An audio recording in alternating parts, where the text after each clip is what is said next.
तो देखिए, खार्ग को ईरान की लाइफलाइन के तौर पर जाना जाता है क्योंकि तेल और गैस जैसी कमोडिटीज पर डिपेंड रहने वाले ईरान का यह सबसे बड़ा हब है, ऐसे समझिए। चलिए, खार्ग, ये जो पूरा द्वीप है, ये है ईरान का खार्ग आइलैंड। खार्ग फारस की खाड़ी में मौजूद एक बेहद अहम आइलैंड है जो कि ईरानी समुद्री तट से करीब 20 किलोमीटर की दूरी पर है। ईरान के आर्थिक रूप से सबसे ताकतवर इस आइलैंड का जो चौड़ाई है वो 4 किलोमीटर है, लंबाई 8 किलोमीटर है। अब ऐसे में इसकी बात की जाए तो यह बीच समंदर में मौजूद है और प्रशासनिक तौर पर ईरान के बुशेहर प्रांत का यह हिस्सा है।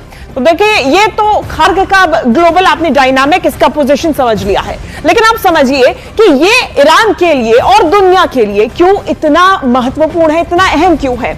अब इसे ऐसे समझिए, ये जो खार्ग द्वीप है, इसके बारे में हम बात करें, ईरान के अलग अलग तेल क्षेत्रों से पाइपलाइन के जरिए ईरान का जो कच्चा तेल है वो यहीं पर पहुंचता है, यहां पर ऑयल टर्मिनल में। अब ऐसे में इस आइलैंड में मौजूद फैसिलिटी में करोड़ों बैरल कच्चा तेल स्टोर करने की क्षमता है, यानी कि यहां पे स्टोरेज हो सकता है और यहां से रोज 70 लाख बैरल तेल एक्सपोर्ट के लिए लोड किया जा सकता है। अब इसी पोर्ट से बड़े बड़े टैंकर्स के जरिए दुनिया भर में तेल की सप्लाई होती है। वो टैंकर कहां आते हैं? यहां पोर्ट पर और एयरपोर्ट पर भी। अब सबसे बड़ी बात यह है कि ईरान का करीब 90% ऑयल एक्सपोर्ट इसी छोटे से मगर बेहद ताकतवर आइलैंड से होता है। 90%, यानी कि सीधे सीधे ईरान की अर्थव्यवस्था की रीढ़। अब देखिए, ये पूरा आपको हम ये आइलैंड के नक्शे के बारे में तो बता दिए। अब आप तस्वीर के जरिए, इसी तस्वीर के जरिए आपको समझाते हैं कि ये जो खार्ग आइलैंड है ये दिखता कैसा है। ये है ये पूरा द्वीप जो कि ईरान में मौजूद है, फारस की खाड़ी। ये फारस की खाड़ी कहां मौजूद है? स्ट्रेट ऑफ हॉर्मुज से ठीक पहले ईरान और खाड़ी देशों के बीच में। अब यहां पर क्या क्या मौजूद है ये देखिए, बड़े बड़े जहाजों के लिए पोर्ट है, ये रहा। यहां पे बड़े बड़े जहाज आते हैं, बड़े बड़े ऑयल टर्मिनल्स यहां से साफ नजर आते हैं। इस पोर्ट पर एक एयरपोर्ट भी मौजूद है जो कि है यहां पर, ये एयरपोर्ट रहा। अब यहां पे आप देखिए TJT भी यहीं पर मौजूद है। तो ये जो इलाका पूरा है, ये फारस की खाड़ी से इस एरिया से जाते हैं वो जहाज जो स्ट्रेट ऑफ हॉर्मुज से होते हुए पश्चिमी एशियाई देशों तक जाते हैं, जहां पर ऑयल के आयातक है। तो ईरान निर्यात करता है और ऑयल पश्चिमी एशियाई देशों तक पहुंचाता है। अब ईरान के साथ समझौते से ट्रंप ने इनकार कर दिया है। इस बीच ये बड़ी जानकारी सामने आ रही है। देखिए, ट्रंप ने इनकार करके कहा कि ईरान की कोई भी शर्त हमें मंजूर नहीं है। जंग में पूरी तरह से पराजित ईरान हो चुका है, हार रहा है, इसलिए समझौता चाहता है ईरान। ट्रंप ने दावा किया कि ईरान के साथ कोई भी समझौता मंजूर नहीं है। तो देखिए, ट्रंप तो कह रहे हैं कि ईरान हार रहा है इसलिए शर्त रख रहा है, लेकिन हमें कोई मंजूर नहीं। लेकिन वो शर्तें हैं क्या? तो अब आपको ईरान की वो शर्त दिखाते हैं जिसे ट्रंप ने नामंजूर कर दिया है। दरअसल ईरान ने अमेरिका, इजराइल के सामने 3 शर्तें रखी थी, जिसमें से पहली शर्त के बारे में आपको बताएंगे। और ईरान ने समझौते के बारे में बात की थी, लेकिन 3 शर्तें रखी। पहली शर्त है कि ईरान के कानूनी अधिकारों की मान्यता, इनको मान्यता दी जाए, जितने भी कानूनी अधिकार है, क्योंकि ईरान तेल निर्यात करता है, जरूरी इसीलिए हो जाता है। दूसरी शर्त, जंग की हर्जाना राशि को भुगतना, यानी जंग में जो भी नुकसान हुआ उसकी हर्जाना राशि अमेरिका की तरफ से भुगती जाए। और तीसरी शर्त है भविष्य के लिए अंतरराष्ट्रीय सुरक्षा गारंटी, यानी कि भविष्य में इस तरीके से अमेरिका ईरान पर हमला ना करे, इसकी गारंटी। अब इस पर अमेरिका ने जवाब दिया।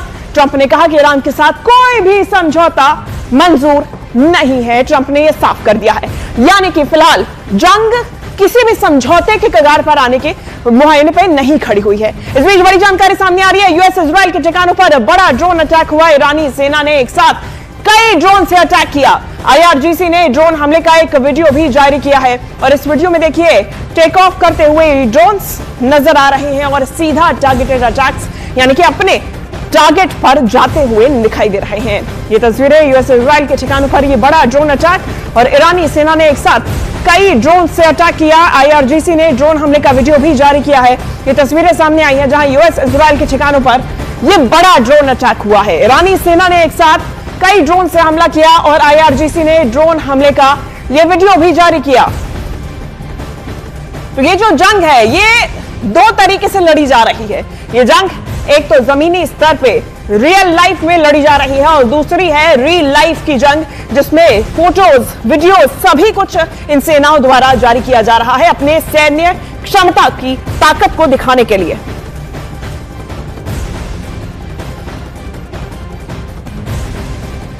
और देखिए, इस वॉर के बीच में न्यूज 18 इंडिया का वॉर रूम भी तैयार है। मेरी सहयोगी जसप्रीत जानकारी दे रही है। देखिए शिवांगी, ईरान आखिर कैसे अमेरिका और इजराइल पर इतने सटीक वार कर रहा है, इसको लेकर कुछ मीडिया रिपोर्ट्स इशारा कर रही हैं कि ईरान को ताकतवर चीनी सैटेलाइट नेविगेशन सिस्टम बाइडू की मदद मिल रही है। तो वॉर रूम में इसी बाइडू और जंग में इसके असर को आसान भाषा में हम समझाते हैं। यह चीन का सैटेलाइट नेविगेशन सिस्टम है, जिसे 2020 में वैश्विक स्तर पर लॉन्च किया गया था और इसे जीपीएस का बेहद मजबूत विकल्प माना जाता है। बाइडू खास है क्योंकि दुनिया में मौजूद इस वक्त का सबसे सटीक नेविगेशन सिस्टम है, जिसे जैमिंग और स्पूफिंग से बेहतर सुरक्षा हासिल है। अब समझिए कि जंग में कैसे कारगर हथियार है। दरअसल मिसाइल के पास पहले ही अपना एक इंटरनल नेविगेशन सिस्टम होता है, लेकिन इस सिस्टम के साथ ही लंबी दूरी पर सटीक टारगेट में गड़बड़ी की गुंजाइश बनी रहती है। ऐसे में जब इसके साथ बाइडू जैसा सिस्टम जुड़ जाए तो सैटेलाइट सिग्नल से रियल टाइम लोकेशन अपडेट होती है। मिसाइल की उड़ान के समय रूट को लगातार सही किया जा सकता है। आईएनएस यानी इंटरनल नेविगेशन सिस्टम मिसाइल को सामान्य दिशा में रखता है, जबकि बाइडू टारगेट की बिल्कुल सटीक दिशा देता है। इसकी एक बड़ी वजह है बाइडू के ज्यादा सैटेलाइट से मिलने वाली बेहतर सिग्नल कवरेज। और अगर जीपीएस के सिग्नल जैम हो जाए तो बाइडू एक वैकल्पिक नेविगेशन के तौर पर मददगार भी साबित हो सकता है और बैलिस्टिक मिसाइलें टारगेट के ज्यादा करीब तक पहुंचाई जा सकती है। बाइडू की असली ताकत उसके सैटेलाइट हैं। चीन के इस नेविगेशन सिस्टम के पास कुल 45 सैटेलाइट है, जबकि अमेरिका के GPS and global positioning system के पास सिर्फ 24 सैटेलाइट है, जिसे आप और हम रोजमर्रा इस्तेमाल करते हैं। रूस के ग्लोनास की अगर हम बात करें तो ग्लोनास के पास भी जीपीएस की ही 24 सैटेलाइट का सपोर्ट है। यूरोपियन यूनियन के गैलीलियो की भी 24 सैटेलाइट से मदद मिलती है। एकदम चुपचाप, खामोशी के साथ, गहरी सोच में डूबे हुए अंदर एक इरादा बांधा जा रहा है। इरादा जरूरी बात और उसके हर जज्बात को पूरे दम से पेश करने का, ताकि जब आवाज उठे तो उठे गूंज बनकर। न्यूज 18 इंडिया पर देखिए गूंज। नमस्कार, वेरी गुड मॉर्निंग, बहुत स्वागत आप सभी का। मैं हूं शिवांगी द्विवेदी, आपके साथ न्यूज 18 इंडिया पे तमाम बड़ी खबरों की चर्चा करेंगे। लेकिन सबसे पहले आपको जानकारी इस महायुद्ध की देते हैं, जिस बीच डोनाल्ड ट्रंप ने ईरान पर सबसे बड़े हमले का दावा किया है। ट्रंप ने कहा कि ईरान पर अब तक का सबसे बड़ा हमला किया गया। ईरान के खार्ग द्वीप पर शक्तिशाली बमबारी की, ईरान के बुनियादी ढांचे को बर्बाद कर देंगे। ट्रंप ने कहा कि हॉर्मुज स्ट्रेट से जहाजों को जाने दे, ईरान जहाजों को नहीं जाने दिया तो अंजाम ईरान को भुगतना होगा। ट्रंप ने एक बार फिर से चेताते हुए ईरान को धमकी दी और सीधा कहा कि हमने बहुत बड़ा घातक हमला ईरान पर किया है। और डोनाल्ड ट्रंप ने ईरान पर सबसे बड़े हमले का दावा किया है। इस महायुद्ध को 15 दिन हो चुके हैं और ऐसे में ट्रंप लगातार अपनी जीत के दावे कर रहे हैं, लेकिन उतनी ही मुंह की भी खा रहे हैं। ईरान लगातार पलटवार कर रहा है। ट्रंप की तरफ से अब कहा गया कि ईरान पर अब तक का सबसे बड़ा हमला किया, ईरान के खार्ग द्वीप पर शक्तिशाली बमबारी की, ईरान के बुनियादी ढांचे को बर्बाद कर देंगे। हॉर्मुज स्ट्रेट से जहाजों को ईरान जाने दे, नहीं तो अंजाम भुगतना पड़ेगा।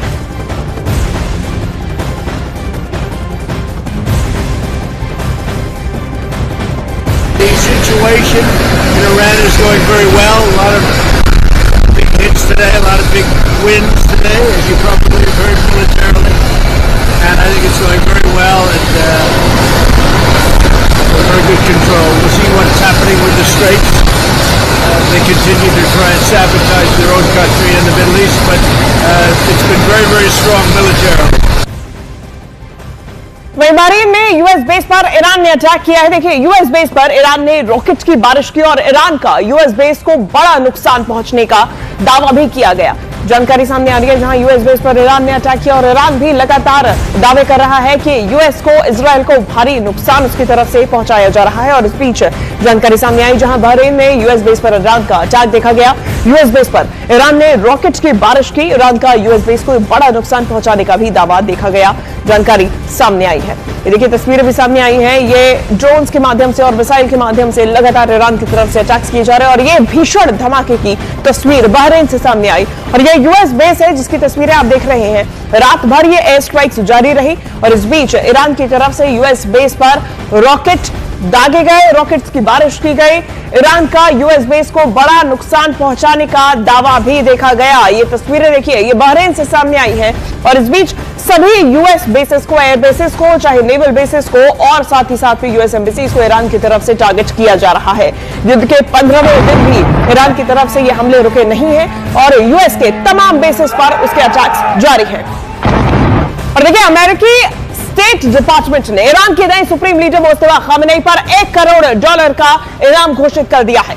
मुस्तफा खामेनी ने के देखिए समेत ईरान के दूसरे बड़े नेताओं पर डोनाल्ड ट्रंप ने $10 लाख का इनाम घोषित किया है। अमेरिकी स्टेट डिपार्टमेंट की डिप्लोमेटिक सिक्योरिटी सर्विस की तरफ से जारी एक बैनर में मुस्तफा खामेनी, उनके पिता अली खामेनी के डिप्टी चीफ ऑफ स्टाफ रहे अली असगर हैजजी, टॉप सिक्योरिटी अधिकारी अली लारिजानी, सीनियर मिलिट्री सलाहकार याया रहीम सफवी और गृह मंत्री एस्कंदर मोमेनी और खुफिया मंत्री इस्माइल खतीब का नाम शामिल है। इनके अलावा ईरान के सुप्रीम डिफेंस काउंसिल के सेक्रेटरी, सुप्रीम लीडर के मिलिट्री ऑफिस के प्रमुख, इस्लामिक रेवोल्यूशनरी गार्ड कॉर्प्स के कमांडर इन चीफ और ईरान के सुप्रीम लीडर के सलाहकार का नाम भी अमेरिका के मोस्ट वांटेड आतंकी की लिस्ट में शामिल किया गया और इन पर ये इनाम भी रख दिया गया। इन पर देखिए $1 करोड़ का इनाम घोषित किया गया है।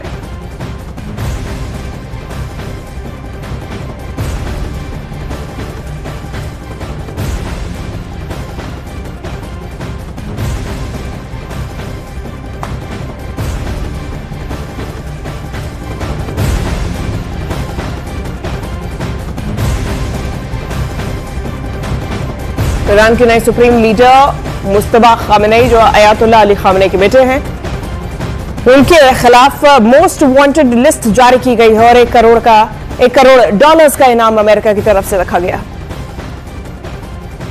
और अमेरिका ने आरोप लगाया है कि ये सभी नेता, ये जो आपको हमने नाम बताए हैं जिसकी ये लिस्ट जारी की गई है और मोस्ट वांटेड लिस्ट जारी की गई है, नाम रखा गया है, अमेरिका की तरफ से दावा लगाया गया कि ये सभी नेता इस्लामिक रेवोल्यूशनरी गार्ड कॉर्प्स यानी कि IRGC के जरिए वैश्विक आतंकवाद को बढ़ावा दे रहे हैं।